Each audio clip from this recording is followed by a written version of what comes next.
تግራይ تግራይ ናዕናይ تግራይ تግራይ ሲሕ ሓራይ ናዕናይ ኣኽሱም ኣኽሱም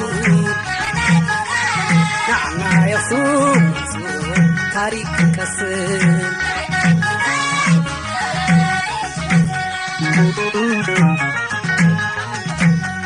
ናዕናይ ሽረ ሽረ ናይዘን ሰበታ ስረ ንኺድ ወልቃይት ሑመራ ትርአ ኣዝመራ ሩባዓደይ ናፊቐ ወረቓ ሰፊረ بعدين في غيره سفر